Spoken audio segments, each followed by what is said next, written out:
Le livre qui parle vous propose d'écouter Honoré de Balzac, La fille aux yeux d'or. À Eugène Delacroix, peintre. Un des spectacles où se rencontre le plus d'épouvantement est certes l'aspect général de la population parisienne.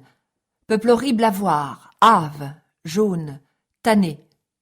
Paris n'est-il pas un vaste champ incessamment remué par une tempête d'intérêts sous laquelle tourbillonne une moisson d'hommes que la mort fauche plus souvent qu'ailleurs et qui renaissent toujours aussi serrés, dont les visages contournés, tordus, rendent par tous les pores l'esprit, les désirs, les poisons dont sont engrossés leurs cerveaux. Non pas des visages, mais bien des masques. Masques de faiblesse, masques de force, masques de misère, masques de joie, masques d'hypocrisie.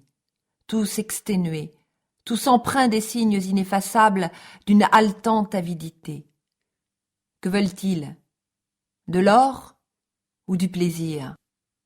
Quelques observations sur l'âme de Paris peuvent expliquer les causes de sa physionomie cadavéreuse, qui n'a que deux âges, ou la jeunesse ou la caducité.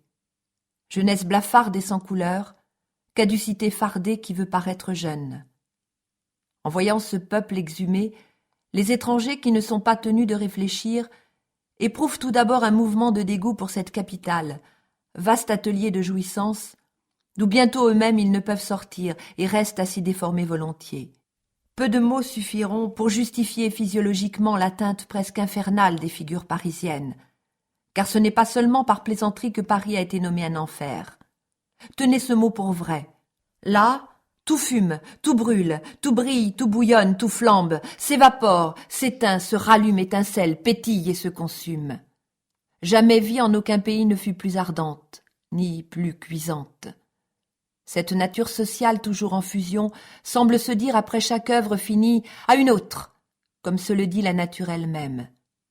Comme la nature, cette nature sociale s'occupe d'insectes, de fleurs d'un jour, de bagatelles, d'éphémères, et jette aussi feu et flamme par son éternel cratère. Peut-être avant d'analyser les causes qui font une physionomie spéciale à chaque tribu de cette nation intelligente et mouvante, doit-on signaler la cause générale qui en décolore, blêmit, bleuit et brunit plus ou moins les individus. À force de s'intéresser à tout, le Parisien finit par ne s'intéresser à rien. Aucun sentiment ne dominant sur sa face usée par le frottement, elle devient grise comme le plâtre des maisons qui a reçu toute espèce de poussière et de fumée. En effet, indifférent la veille à ce dont il s'enivrera le lendemain, le Parisien vit en enfant quel que soit son âge. Il murmure de tout, se console de tout, se moque de tout, oublie tout, veut tout, goûte à tout, prend tout avec passion, quitte tout avec insouciance, ses rois, ses conquêtes, sa gloire, son idole, qu'elle soit de bronze ou de verre, comme il jette ses bas, ses chapeaux et sa fortune. À Paris, aucun sentiment ne résiste au jet des choses, et leur courant oblige à une lutte qui détend les passions. L'amour y est un désir et la haine une velléité. Il n'y a là de vrais parents que le billet de 1000 francs, d'autres amis que le mont-de-piété. Ce laisser-aller général porte ses fruits, et dans le salon, comme dans la rue, personne n'y est de trop, personne n'y est absolument utile, ni absolument nuisible. Les sots et les fripons, comme les gens d'esprit ou de probité. Tout y est toléré, le gouvernement et la guillotine, la religion et le choléra. Vous convenez toujours à ce monde, vous n'y manquez jamais. Qui donc domine en ce pays sans mœurs, sans croyances, sans aucun sentiment? Mais d'où partent et où aboutissent tous les sentiments, toutes les croyances et tous les mœurs? L'or et le plaisir. Prenez ces deux mots comme une lumière et parcourez cette grande cage de plâtre, cette ruche à ruisseaux noirs, et suivez-y les serpenteaux de cette pensée qui l'agite, la soulève, la travaille. Voyez, examinez d'abord le monde qui n'a rien, l'ouvrier, le prolétaire, l'homme qui remue ses pieds, ses mains, sa langue, son dos, son seul bras, ses 5 doigts pour vivre. Eh bien celui-là qui, le premier, devrait économiser le principe de sa vie, il outrepasse ses forces, attelle sa femme à quelque machine, use son enfant et le cloue à un rouage. Le fabricant, le je ne sais quel fil secondaire dont le branle agite ce peuple, qui de ses mains sales tourne et dore les porcelaines, coud les habits et les robes, amincit le fer, amenuise le bois, tisse l'acier, solidifie le chanvre et le fil, satine les bronzes, festonne le cristal, imite les fleurs, brode la laine, dresse les chevaux, tresse les harnais et les galons, découpe le cuivre, peint les voitures, arrondit les vieux ormeaux, vaporise le coton, souffle les tulles, corrode le diamant, polit les métaux, transforme en feuilles le marbre, lèche les cailloux, toilette la pensée, colore, blanchit et noircit tout. Eh bien, ce sous-chef est venu promettre à ce monde de sueur et de volonté, d'étude et de patience, un salaire excessif, soit au nom des caprices de la ville, soit à la voix du monstre nommé spéculation. Alors, ces quadrumanes se sont mis à veiller, pâtir, travailler, jurer, jeûner, marcher. Tous se sont excédés pour gagner cet or qui les fascine. Puis, insouciants de l'avenir, avides de jouissance, comptant sur leurs bras comme le peintre sur sa palette, ils jettent, grands seigneurs d'un jour, leur argent le lundi dans les cabarets, qui font une enceinte debout à la ville, ceinture de la plus impudique des Vénus, incessamment pliée, dépliée, où se perd comme au jeu la fortune périodique de ce peuple aussi féroce au plaisir qu'il est tranquille au travail.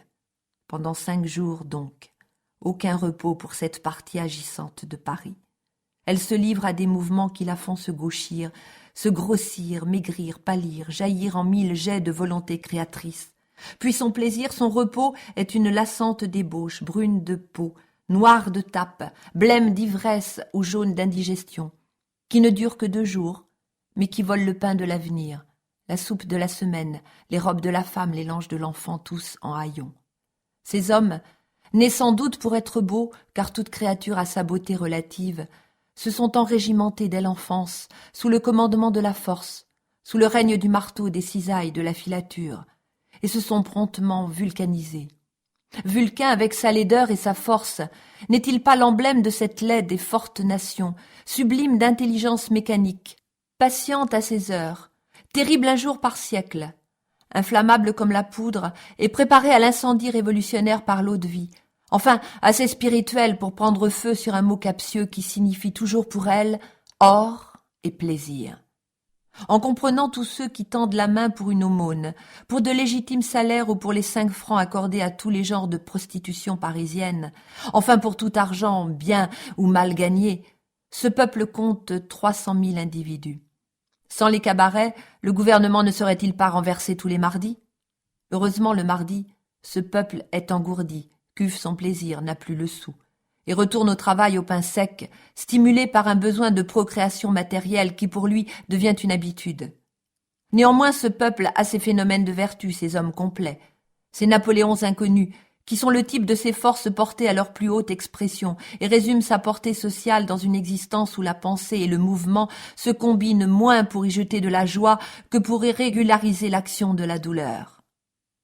Le hasard a fait un ouvrier économe, le hasard l'a gratifié d'une pensée. Il a pu jeter les yeux sur l'avenir, il a rencontré une femme, il s'est trouvé père, et après quelques années de privations dures, il entreprend un petit commerce de mercerie, loue une boutique. Si ni la maladie ni le vice ne l'arrêtent en sa voie, s'il a prospéré, voici le croquis de cette vie normale. Et d'abord, saluez ce roi du mouvement parisien, qui s'est soumis le temps et l'espace. Oui, saluez cette créature composée de salpêtre et de gaz qui donne des enfants à la France pendant ses nuits laborieuses et remultiplie pendant le jour son individu par le service, la gloire et le plaisir de ses concitoyens. Cet homme résout le problème de suffire à la fois à une femme aimable, à son ménage, au constitutionnel, à son bureau, à la garde nationale, à l'opéra, à Dieu. Mais pour transformer en écu le constitutionnel, le bureau, l'opéra, la garde nationale, la femme et Dieu. Enfin, saluez un irréprochable cumulard. Levé tous les jours à 5 heures, il a franchi comme un oiseau l'espace qui sépare son domicile de la rue Montmartre.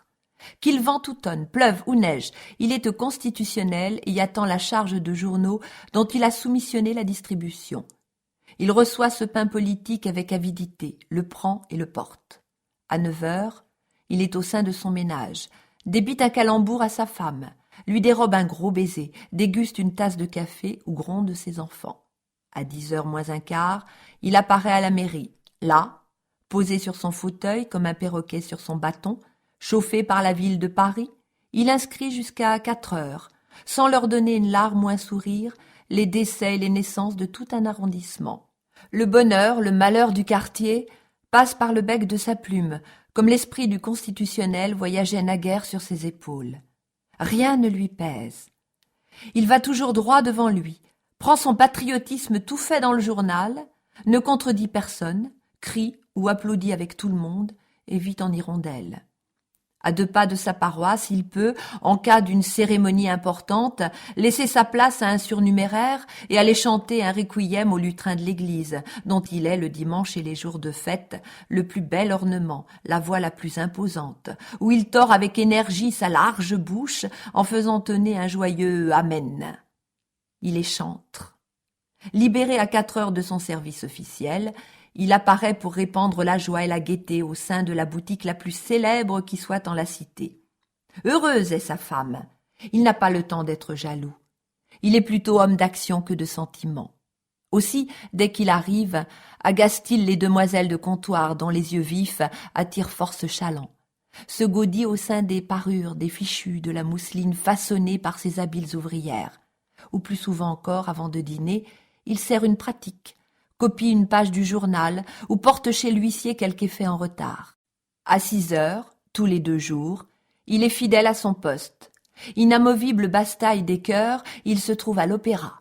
Prêt à y devenir soldat, arabe, prisonnier, sauvage, paysan, ombre, patte de chameau, lion, diable, génie, esclave, eunuque, noir ou blanc, toujours expert à produire de la joie, de la douleur, de la pitié, de l'étonnement, à pousser d'invariables cris, à se taire, à chasser, à se battre, à représenter Rome ou l'Égypte, mais toujours in petto, mercier.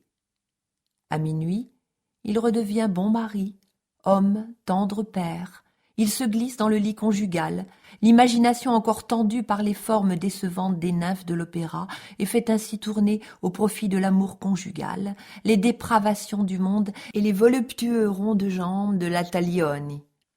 Enfin, s'il dort, il dort vite, et dépêche son sommeil comme il a dépêché sa vie.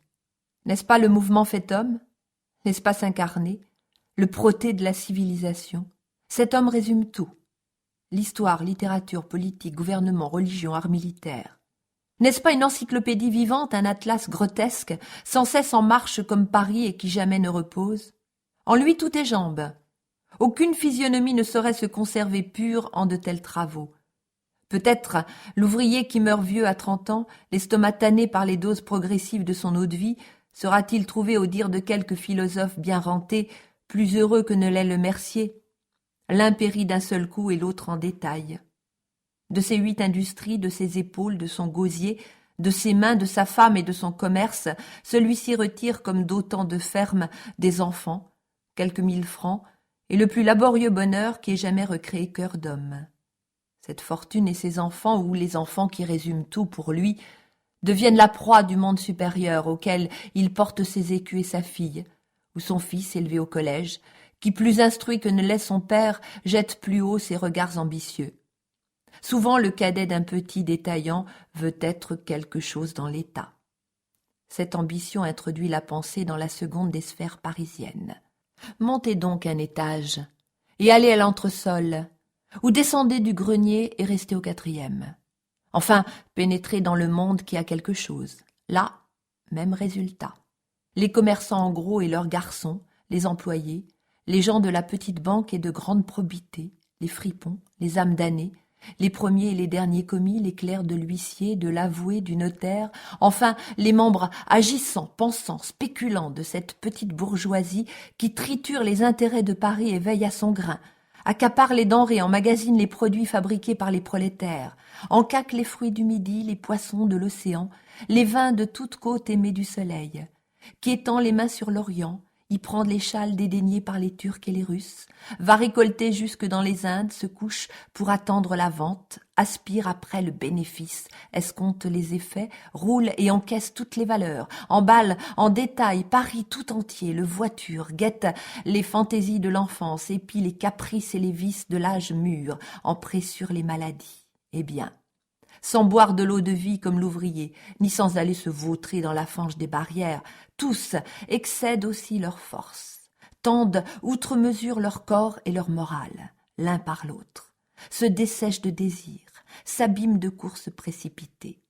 Chez eux, la torsion physique s'accomplit sous le fouet des intérêts, sous le fléau des ambitions qui tourmentent les mondes élevés de cette monstrueuse cité, comme celle des prolétaires s'est accomplie sous le cruel balancier des élaborations matérielles incessamment désirées par le despotisme du « je le veux » aristocrate.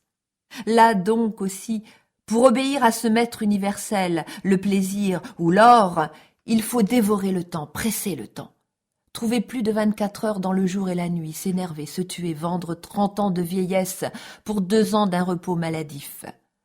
Seulement l'ouvrier meurt à l'hôpital, quand son dernier terme de rabougrissement s'est opéré, tandis que le petit bourgeois persiste à vivre et vit, mais crétinisé. Vous le rencontrez la face usée, plate, vieille, sans lueur. Nous espérons que vous avez apprécié cet aperçu. Pour continuer à écouter ce livre audio sur Google Play Livres, utilisez le lien dans la description de la vidéo.